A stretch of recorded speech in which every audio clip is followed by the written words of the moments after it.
Could please get the recording. Thank you. This hearing is now in session and is being recorded to maintain the permanent record. Again, my name is Margo Moshkovskaya, and I am the hearing officer today. Helping me in person is Danielle Gonzalez, or in the in-person location. Today is Thursday, January 9th, 2025, and the time is 11:10. The purpose of this hearing is to provide an opportunity for public comment on the Division 601 rules proposed for adoption by the Oregon Department of Water Resources. The rules are regarding the best practices in community engagement for a water project. These proposed rules will govern how OWRD implements the best practices in community engagement for water projects authorized through Oregon Revised Statute 541-551. The proposed rules outline how the department will require and support best practice implementation through the Water Projects Grants and Loans and Feasibility Study Grants Program. In addition to the opportunity to present oral comment at this hearing, anyone may submit written comments until 5 p.m. on January 15th, 2025. Which is the close of the public comment period. Comments received after that time will not be reviewed or considered by the agency unless the agency decides to extend the public comment period for everyone. Again, no responses to questions will be made at this time. At the end of the public comment period, a report of the comments received and responses will be made available to the public on our website. And a recording of this hearing on our YouTube page as well.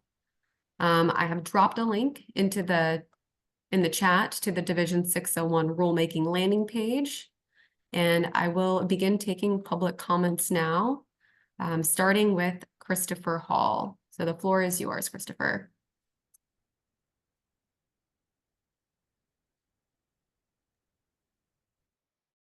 Oh, good morning, and thanks so much for holding this set of testimony. Can you hear me all right? Yes. Okay. Thank you for this opportunity to provide testimony on the proposed administrative rules, OAR 690-601, titled Best Practices in Community Engagement for Water Projects. I'm Christopher Hall, Executive Director of Water League. First and foremost, Water League strongly supports the idea of 10 best practices for community engagement around water projects, and that sentiment envisioned by the rules.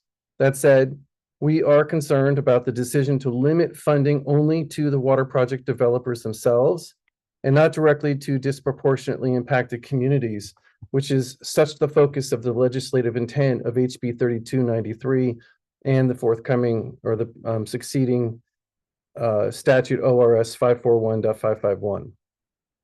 First, we incorporate by reference our letter and comments we sent to OWRD on October 22nd, 2024, on our concerns about restricting community engagement funds to the actual water project developers themselves.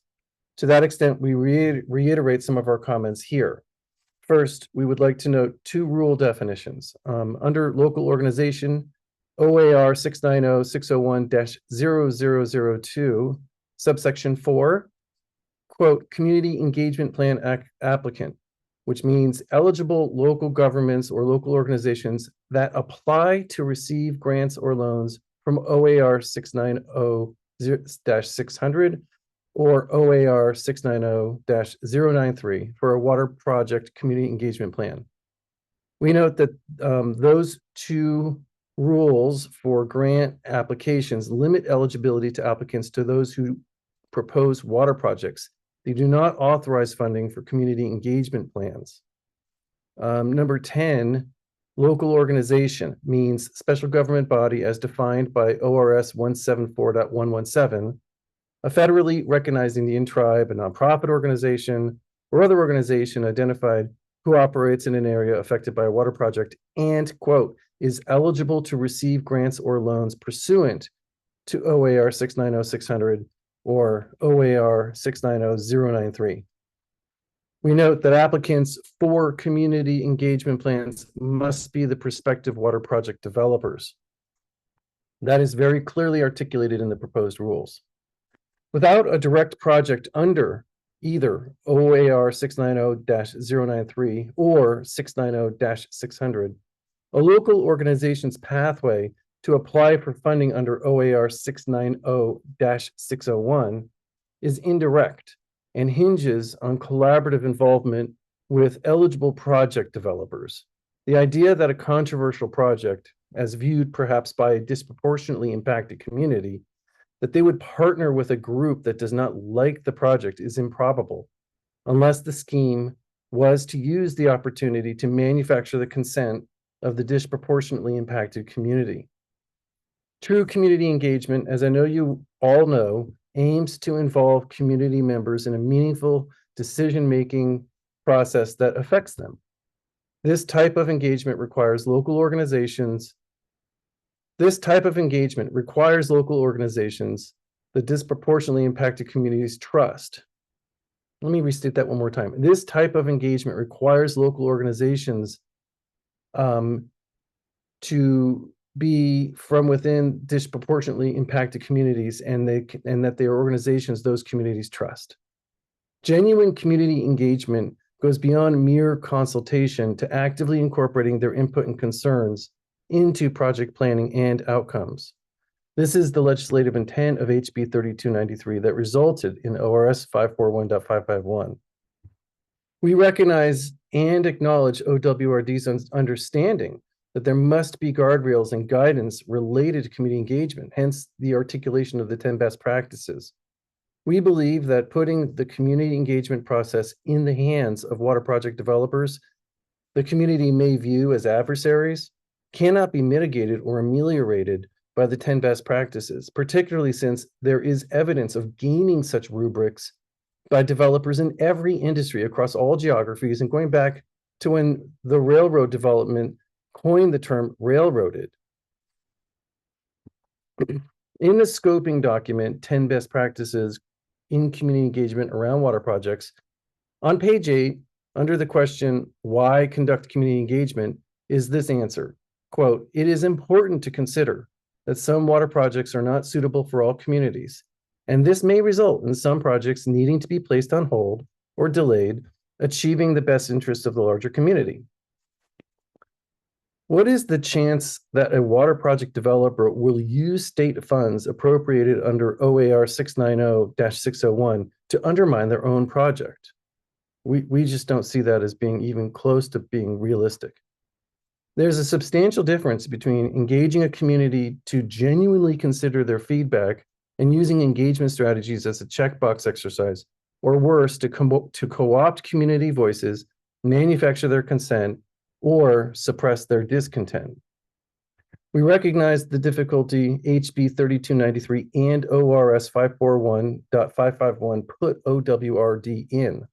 In fact, we articulated more than a dozen serious pitfalls that could occur in using state funding to empower local organizations and others in community engagement around water projects in our comments to OWRD back on July 30th, 2024, which we incorporate by reference here as well.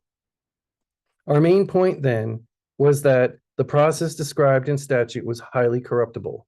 We articulated, well, actually it was 15 serious concerns related to accountability, such as professional standards and qualifications, neutrality requirements, liability concerns, funding criteria and fairness, monitoring and compliance, potential conflicts of interest, transparency in decision-making, equitable representation, and oversight mechanisms. We view the proposed restriction in rule that OWRD put on eligibility to apply for funding by restricting it to the water project developers was to limit the potential corruption of the funding by special interests and possibly some of the obvious concerns that we raised, which are really quite self-evident. But by limiting the funding to water project developers, OWRD has in fact put the community engagement process in the hands of the special interests of the developers, which I think is the most serious concern we articulated. Thank you very much for this opportunity to provide testimony, and we hope that the final rules package can address some of our concerns. That's all we have. Thank you. Thank you, Christopher, for your addition to the public record. It doesn't look like I have anyone else online interested in publicly commenting at this point. Danielle, if you could tell me if there are folks in person. Thank you. There are no people in person and no one has signed up on the in-person roster to request to speak. In that case, is there anyone else who wishes to comment either in person or online that has not yet registered?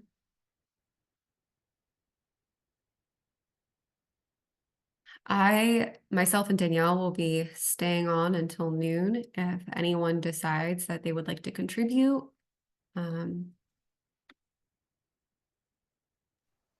the meantime, we'll put the recording on pause, and then come back if there is some additional requests for public comment. 8. Seeing that the time is now 11:58, and no one else has signed up to publicly comment, the meeting will adjourn at noon, which is in 2 minutes.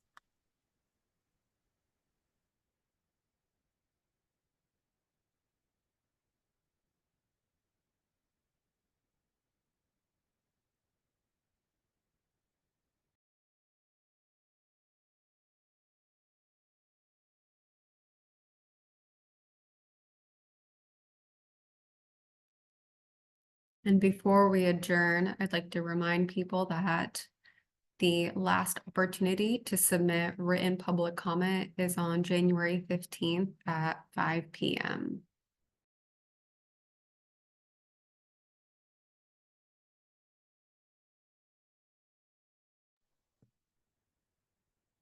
To confirm, Marco, no one attended in person and no one signed up in person to make comments. Thank you, Danielle.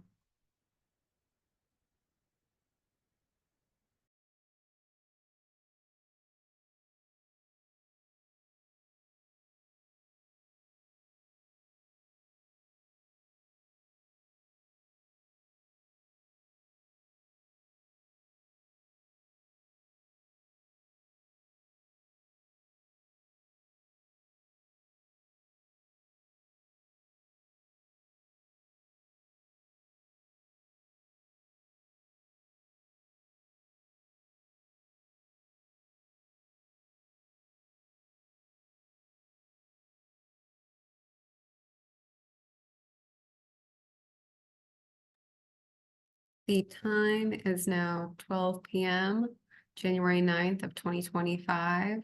The hearing for the Division 601 proposed rulemaking has now been adjourned. Thank you. Danielle, if you could stop the recording, please.